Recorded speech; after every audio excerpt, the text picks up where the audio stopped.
Shalom dan selamat pagi kepada semua sahabat GKPST dimanapun berada.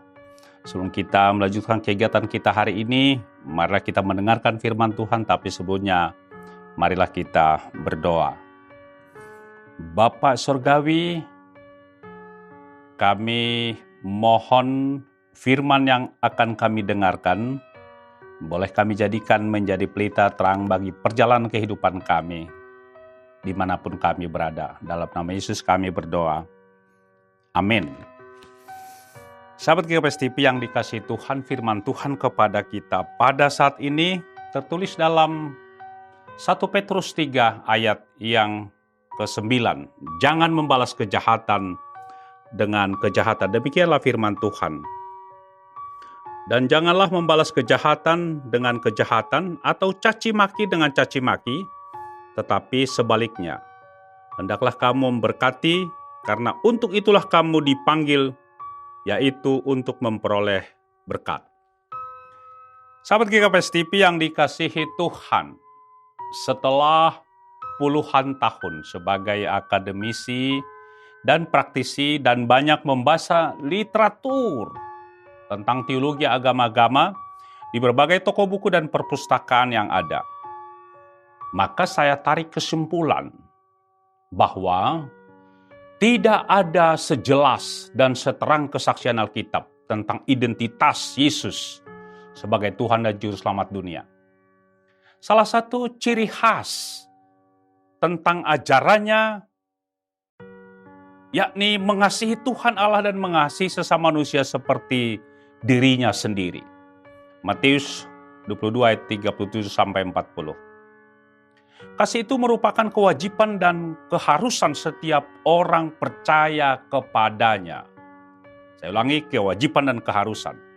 Mengasihi karena sudah dikasihi, melayani karena sudah dilayani, mengampuni karena sudah diampuni.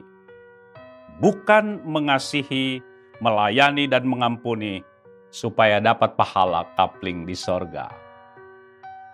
Sahabat GKPS TV yang dikasihi Tuhan, teks dan konteks kita pada pagi hari ini mengingatkan kita agar jangan membalas kejahatan dengan kejahatan, caci maki dengan caci maki, tetapi sebaliknya, hendaklah kamu memberkati, karena itulah kamu dipanggil, yaitu memperoleh berkat.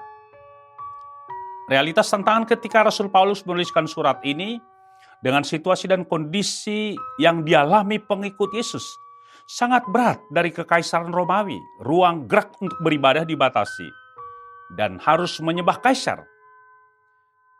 Kejahatan dan caci maki dialami pengikut Tuhan. Tetapi karena kuasa Tuhan semakin dihambat, justru semakin merambat, kata sejarah gereja, fakta sejarah gereja. Tuhan Yesus selalu menyertai umat pilihannya. Sahabat GKPS TV yang dikasihi Tuhan, dalam situasi dan kondisi seperti ini, umat Tuhan harus menampakkan kesaksian hidupnya, harus berbeda tampil dengan dunia lingkungannya. Ia harus tampil untuk mengasihi, bukan membalas kejahatan dengan kejahatan, caci maki dengan caci maki. Malah ia harus tampil memberkati, mengampuni dan mengasihi. Sikap kekristenan yang sangat luar biasa. Tepat apa yang dikatakan Tuhan Yesus, kasihilah musuhmu dan berdoalah bagi mereka yang menganiaya kamu. Tampil beda dalam artian positif dengan ajaran yang dari dunia ini. Ajaran yang sering menghasut, ajaran kebencian kepada orang lain, ajaran diskriminasi, ajaran tentang perang. Sahabat GKPS TV yang dikasihi Tuhan, kalau kejahatan dibalas dengan kejahatan, caci maki dengan caci maki, maka sudah dapat dipastikan akan terjadi perang dan akibatnya hanya menunggu kehancuran akan tiba. Tidak ada kerukunan dan shalom. Dalam otaknya hanya terjadi perbedaan, permusuhan, dan kebencian. Teladan ajaran yang luar biasa adalah Yesus Kristus. Apa yang diajarkan dan dikhotbahkan itu yang dilakukan. Seirama kata dengan perbuatannya. Bukan seperti yang sering terjadi lain di bibir, lain di hati. Yesus konsisten dan konsekuen tentang ajarannya, walaupun banyak tantangan yang dihadapi. Bahkan di saat yang paling genting sekalipun, ketika di kayu salib, Yesus masih mengatakan, "Ya Bapa, ampunilah mereka sebab mereka tidak tahu apa yang mereka perbuat." Suatu keteladanan yang sangat luar biasa, bukan? Prinsipnya jelas. Ya katakan bila ya dan tidak bila tidak. Matius 5 ayat 37. Berani karena benar, takut karena salah. Bukan berani karena bayar. Tidak ada dusta dan kebohongan, apalagi kemunafikan dalam hidupnya. Sahabat GKP STP yang dikasihi Tuhan, ketika kasih dan damai itu ada dalam hidup kita, tidak membalas kejahatan dengan kejahatan, maka hidup ini penuh dengan sukacita dan kebahagiaan. Kita dapat menjadi berkat bagi lingkungan kita, dan jadilah agen perdamaian, kasih, dan kebaikan. Tuhan Yesus memberkati. Marilah kita berdoa. Kiranya kasih dan damai sejahtera selalu ada dalam kehidupan kami, dan kami refleksikan kepada sesama kami. Itulah yang Tuhan harapkan dari kehidupan ini. Dalam nama Yesus kami berdoa. Amin.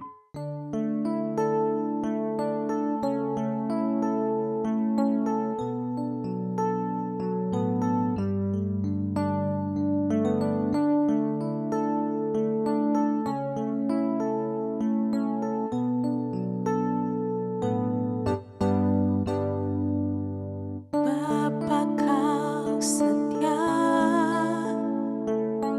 takkan meninggalkan, dan ku percaya Engkau milikku dan ku milikmu. Kerinduanku tinggikan namamu, karena ku tahu Engkau dalamku dan ku dalammu. Ubah hatiku seperti hatimu, setulus salibmu, kasihmu Tuhan. Biar mataku seperti matamu, pancarkan kasihmu, ku mau jadi.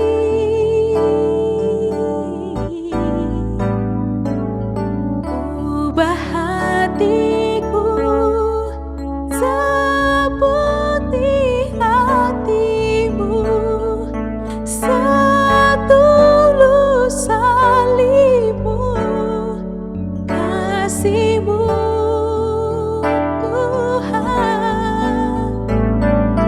Biar mataku seperti matamu, pancarkan kasihmu, ku mau jadi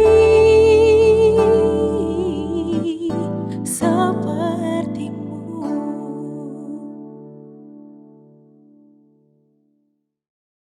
GKP STP